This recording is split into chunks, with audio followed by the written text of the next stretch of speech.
नमस्कार दोस्तों, कैसे हैं आप सभी। आज मैं इस वीडियो में जो सीटेट विद्यार्थी है और जेटेट विद्यार्थी है दोनों के पक्ष में फैसला देने वाला हूँ, या फैसला नहीं मतलब कि बातें रखने वाला हूँ।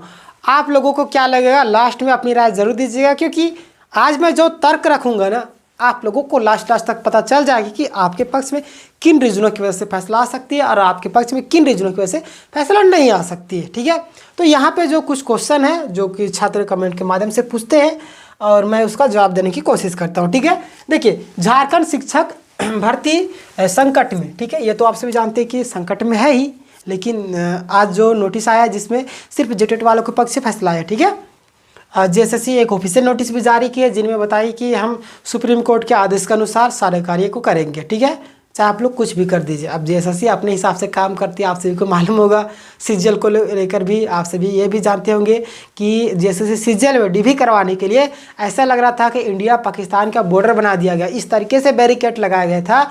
यानी कि ऐसा हमको लगता है कि भारत में पहली बार इस तरीके से डीवी करवाया गया होगा। ठीक है, पूरा तरीके से छावनी में तब्दील कर दिया गया था। मतलब कि ऐसा लग रहा था ना कि जो रद्द करवाने वाले जो विद्यार्थी है अपनी मांग को लेकर पता नहीं क्या कर देंगे। ठीक है, आतंकवादी है वो लोग, क्या है, इस तरीके से माहौल बना था। ठीक है, फिर भी जेएसएससी एग्ज़ाम को रद्द नहीं की और डेफिनेटली वो डीवी कंप्लीट करवा दी है। ठीक है, लेकिन फैसला तो अभी सुप्रीम कोर्ट में हाई कोर्ट में स्टे लगा हुआ है और 26 मार्च तक अगला सुनवाई का डेट दिया गया, जिसमें फॉरेंसिक लैब का जो रिपोर्ट है उसको आने में टाइम लगेगा 26 मार्च तक। ठीक है, जिनके कारण इतना लंबा टाइम दे दी गया, 2 महीना 4 दिन के आसपास में शायद दिया गया था। ठीक है, 26 तारीख को उसका मामला हम आपको ज़रूर बताएंगे, लेकिन हम लोग बात करते हैं सीटेट और जेटेट का।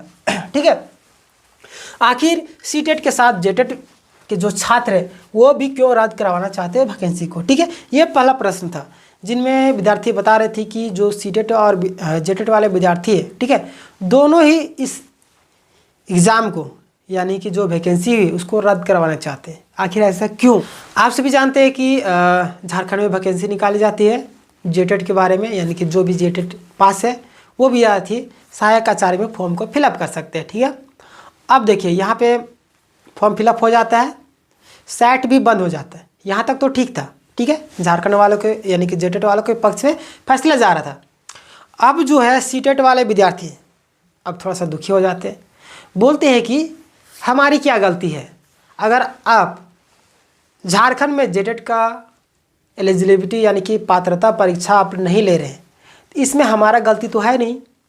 आपने 2016-2013 में लिया, ठीक है, 2016 के बाद आपने लिया ही नहीं। हम लोग बीएड किए, बीएड करने के बाद हम लोग क्या करते, हमारे पास ऑप्शन सिर्फ था सीटेट का, यानी सेंट्रल लेवल पर, तो हम लोग सीटेट क्वालिफाई कर लिए। ठीक है, अब आप जेटेट यानी कि पात्रता परीक्षा आयोजित करवाएंगे तभी तो हम लोग उसमें भाग लेंगे। आप आयोजित किए ही नहीं तो हम लोग भाग कहाँ से लेते। ठीक है, तो ये सारी चीज़ों को लेकर बोला गया हाई कोर्ट में।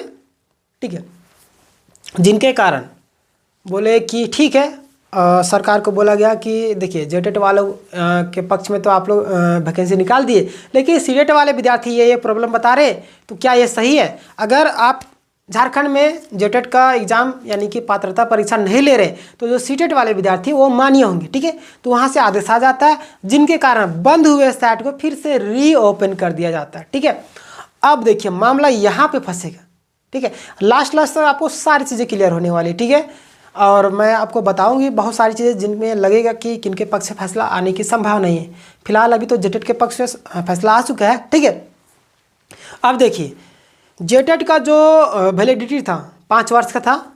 ठीक है, लेकिन बीच में बदलाव करके उसको लाइफ टाइम कर दिया जाता है। ठीक है, अब वे विद्यार्थी जो सीटेट भी क्वालिफाई थे और जेटेट भी क्वालिफाई थे, ठीक है, अब उनके पास ऑप्शन तो मिल गया कि अरे यार हम जेटेट भी क्वालिफाई सीटेट भी क्वालिफाई, अब क्यों ना हो सकता है कि जेटेट वैलिड ना रहे 5 या कि मतलब कि लाइफ टाइम कर दिया था। उनके मन में कन्फ्यूजन था कि जैसे सरकार कुछ ही बोलती विश्वास नहीं रहता है, अब हम सीटेट तो क्वालिफाई है ही, हमारे पास सीटेट का भी डिग्री है, तो क्यों ना हम सीटेट के हिसाब से फॉर्म को फिलअप कर दे।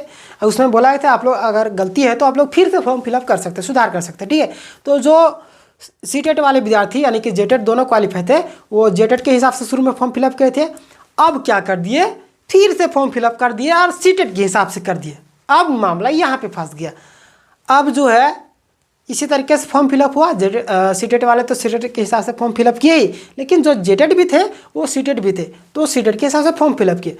अब जो जेटेट वाले क्या करते हैं, चले जाते हैं सुप्रीम कोर्ट, वहाँ पे बताते हैं कि ऐसा ऐसा बात है, झारखंड में वैकेंसी निकलता है, यहाँ पे सिर्फ झारखंडियों का अधिकार है। देखिए सीटेट में भी झारखंड वाले हैं, लेकिन जिस तरीके से क्राइटेरिया होता है एक एग्ज़ाम का वहाँ पे लेने का। अब देखिए ITI वालों को तो सिर्फ शिक्षक में ITI, मान लीजिए कोई व्यक्ति ITI किया है उसको शिक्षक में थोड़ी ना घुसा देगा, ठीक है। मान लीजिए कोई इंजीनियरिंग किया तो उसको शिक्षक में नहीं घुसा देगा, तो सबका अलग अलग क्राइटेरिया। तो देखिए जेटेट में आपको शिक्षक के लिए है, ठीक है, सीटेट में आपको शिक्षक के लिए, तो उसी हिसाब से लोगों को बोला गया कि आप इसके लिए एलिजिबल है। लेकिन देखिए यहाँ पे क्या होता है कि सुप्रीम कोर्ट में चैलेंज कर दिया जाता है, सुप्रीम कोर्ट से बोला जाता है कि आप विज्ञापन में बीच में सुधार नहीं कर सकते, ठीक है। यानी कि सिर्फ और सिर्फ जेटेट वालों का अधिकार है, झारखंड में वैकेंसी निकली है, जो जेटेट के विद्यार्थी उन्हीं लोग फॉर्म को फिलअप कर सकते हैं।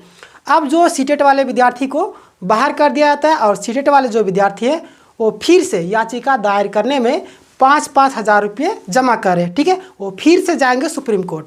ऐसे में कल ही आप सभी को मैंने एक वीडियो बनाकर बताया था, जिनमें से फैसला आया था जेटेट वालों के पक्ष में। बताया गया कि हमारे पास जो सुप्रीम कोर्ट का आदेश है उसी के हिसाब से नियुक्ति की जाएगी, ठीक है, यानी कि हम लोग प्रक्रिया को पूरी करेंगे। ऐसे में जो उर्दू का हो गया और अन्य जो क्षेत्रीय भाषा है उनको भी रद्द कर दिया गया, क्योंकि आउट ऑफ सिलेबस क्वेश्चन पूछे गए थे। उन सभी का जब एग्ज़ाम हो जाएगा तभी आप लोगों का नियुक्ति प्रक्रिया आगे बढ़ेगा। लेकिन सीटेट वाले यहाँ पे हार नहीं मान रहे, और देखिए वो लोग सारा प्रक्रिया को पूरी कर चुके हैं। हो सकता है कि आने वाले दिनों में सीटेट के पक्ष में फैसला आ सकता है, इसीलिए टेंशन लेने वाली बात नहीं है, ना जेटेट वालों को ना सीटेट वालों को। आप सभी जानते हैं कि झारखंड में किस तरीके से वैकेंसी में लगातार कोर्ट कचहरी का चक्कर लगाया जाता है, ठीक है। हर एक, चाहे जेटेट हो, चाहे सीटेट हो, चाहे सीजीएल का मामला हो, चाहे कोई भी एग्ज़ाम का मामला हो, उसमें धांधली का हर एक तरीके से आरोप लगाया जाता है। सरकार चाहती ही नहीं कि झारखंड में वैकेंसी दे, ठीक है, क्योंकि सरकार को पेमेंट देना पड़ेगा। और देखिए सरकार को जो सलाह देने वाले लोग छोटे मोटे तो होते नहीं, सरकार भी जानती है कि इस तरीके से अगर करेंगे तो मामला कोर्ट में जाएगा, हमारे कार्यकाल भी लंबा तक चलेगा और हमारे पास सीमित वैकेंसी है, जिनके कारण लोगों को ज्वाइनिंग भी नहीं देना पड़ेगा और जो है हमारा कार्यकाल भी पूरा हो जाएगा, ठीक है, जिनके कारण सारा प्रक्रिया सरकार का ही किया हुआ रहता है। लेकिन हो सकता है कि आपके पक्ष में फैसला आ जाए, इसलिए टेंशन लेने वाली बात नहीं है।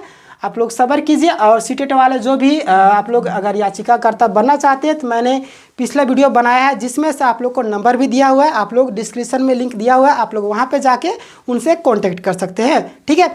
बाकी बात आप लोगों को क्या राय इस विषय में अपनी राय जरूर दीजिएगा।